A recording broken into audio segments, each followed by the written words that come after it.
Do it. Soon it will be done. It's called My Troubles. Lord of this world, Lord of this world. Weeping and a wailing. No more weeping, no more weeping and a wailing. Oh Lord, I'm going home. I'm going home. I'm gonna be my Lord, I'm not tired, oh Lord, but I'm weary.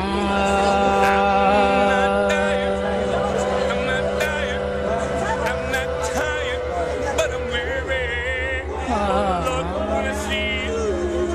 Oh Lord, oh Lord, oh Lord, when I see you, when I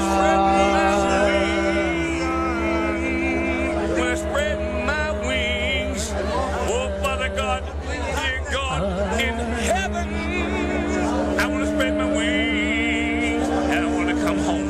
If you open up the pearly gates, my name is Kenneth. I want to come home.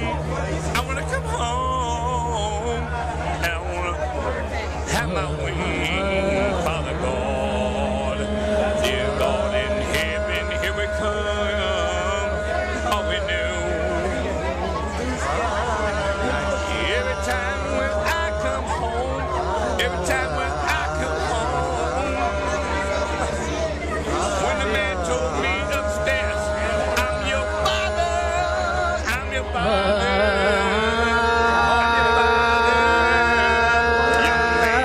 Young man, take me home. Oh God, I just want to be in you.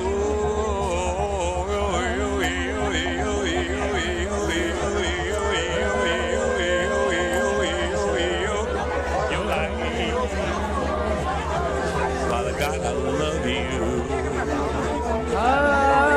You're the best man I've ever met. You're the best man I've ever met. If it wasn't for you, I wouldn't be here on this earth. You are my founding.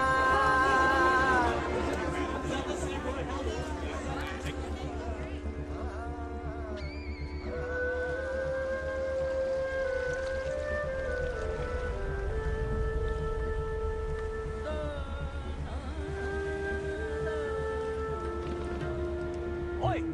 ちょっと来い！怪しい奴がいるぞ。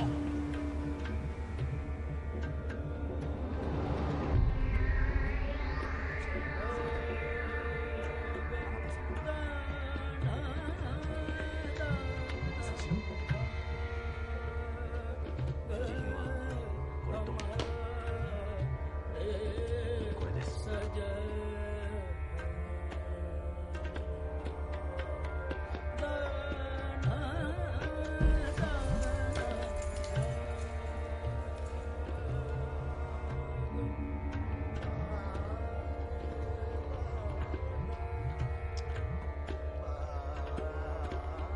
Are you here to kill me?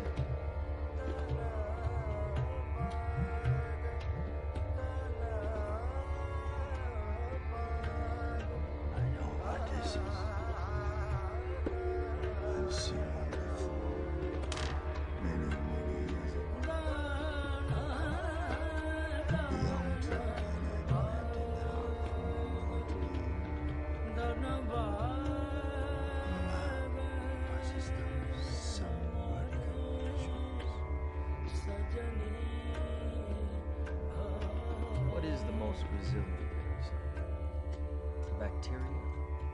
A virus? An intestinal worm? What Mr. Bob is trying to say. An idea. Resilient, highly contagious. Once an idea is taken hold of, it's almost impossible to eradicate. An idea that is fully formed, fully understood, that stands right in your You sound like you were too still. Yes, and dream state. your conscious defenses are lowered, and makes your thoughts vulnerable to theft. It's called distraction. Saito, you can train your subconscious to defend itself even being most skilled in stress. Because I am the most skilled in stress. I know how to search your mind and find your secrets. I know the tricks, and I can teach them to you. So even when you're asleep, your defense is never down. If you want my help, you're gonna have to be completely alone. I need to know my way around your thoughts better than your wife, better than your therapist, better than anyone. This is a dream and you have a safe full of secrets. I need to know what's in that safe. In order for this all to work, you need to completely let me. Enjoy your evening, gentlemen. As I consider your proposal. The idea does have a will of its own, or functionally have the will of its own, the way that you know, like entities like bacteria, that sort of thing. The way they have a will, they have a drive that is tailored by natural selection. Either way, if ideas have that capability, if they can infect a human mind to the degree that they can affect behavior, could an idea attach itself to the properties of a human mind? So the human mind has the capability for abstract thought, self-awareness, all these different things that most other things, as far as we're aware of the universe, do not have. Could an idea, if it had sufficient control over a person's mind, gain those capabilities, those attributes? I think you think about the concept of a botnet. A botnet is essentially where a person on a computer sends out a program, a virus of some sort, to infect other computers. And what it does is it basically turns these other computers into slaves in order to crunch numbers or do like digital attacks against websites, that sort of thing. So essentially, one computer slaves a whole bunch of computers and thereby uses their processing capabilities for its own purposes. Could an idea, say a religion or a political idea or a sports team or any of those sorts of things, could it infect enough people to the point where it had the capacities of all those people? So basically, the two ideas I'm working with here are possibly an idea infecting a single person to a sufficient degree to gain a human capability for self-awareness and rational thought and abstract thought and that sort of thing. Or could an idea infect enough people over a large scale to have that sort of If we are not capable of that, and I think it is possible. Here's the reason. the computer, which is much more capable, more rapid, more active, is going to take over the activities of the brain. Right? See the importance of this brain. This is not something casual. This is very, very serious, desperately serious. The computer can invent a new religion.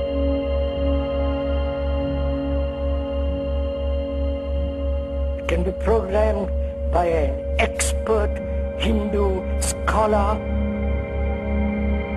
by a Catholic, by the Protestant, by the Muslim, and it will turn out a marvelous structure of a new religion. And we are not at all aware of what is happening. We follow that new program structure which has been put forward by the computer. See the seriousness of all this, please.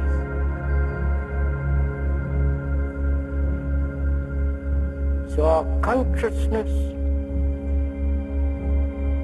has been programmed for thousands and thousands of years.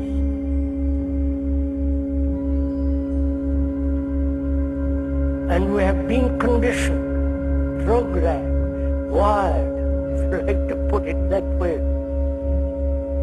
to think as individuals, to think as separate entities struggling conflict from the moment you're born till you die.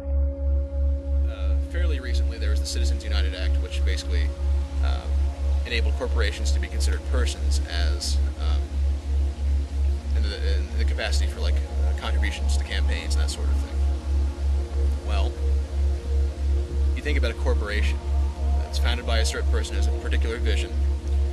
That corporation has particular goals in mind, things that it wants to accomplish, things it wants to do.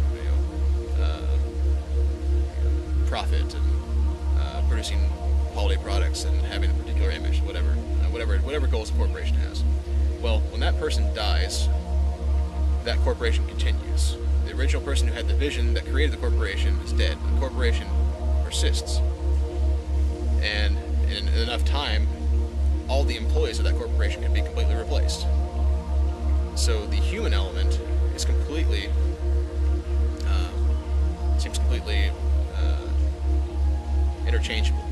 It doesn't really seem to matter who is in charge. The corporation continues to persist. Now, obviously, the corporation can't exist without the people, but you can cycle through as many people as you want. It's still going to be there. The corporation still exists. So you have a corporation essentially is this idea that is immortal. It exists purely for its own propagation, its own achieving its own goals. It uses the power or the work, so it essentially enslaves humans in order to accomplish its goals. It has no real necessarily moral inclinations. And, so I got to thinking, well, if that doesn't sound like the traditional concept of a demon or an evil spirit, I mean, I don't know what does. That seems pretty direct. So I guess what I'm theorizing here is that it is perhaps possible that ideas are, in essence, of the same kind or of the same metaphysical nature as a lot of the legends and myths and stuff we have about gods and demons and spirits. I mean, I think that it's possible that ideas are, in essence, those things. They are part of that same realm. So what I theorize is that there's no functional difference between the realm of spirituality, the realm of abstract thought, the realm of imagination. I think that, for lack of a better term, headspace, where all those things go on, I think they are all the same thing. I don't think there's any distinction between a law of logic, or a number, or a god, or any of those things. I think that they are perhaps all part of the same non-physical aspect of our reality. We're now back where we started, and like the shaman who makes the journey into the well of darkness and returns with the pearl of immortality, you don't dwell in the well of darkness, which was human history.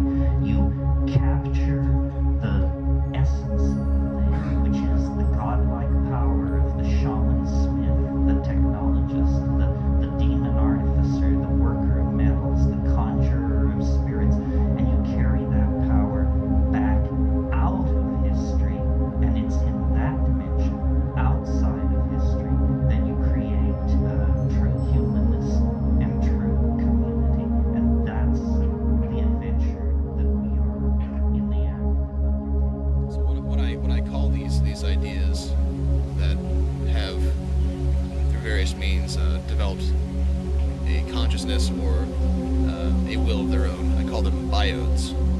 So kind of a combination of bio, what if idea, possession, as it were, was simply the result of an idea getting too much control over a person's consciousness. Taking the idea, someone who's going out in the street and trying to convince people of certain things. It's not all that different from someone who is possessed, in a sense. So I think it's just a matter of degrees. Mm-hmm. So it just seems like all of these things kind of fit together.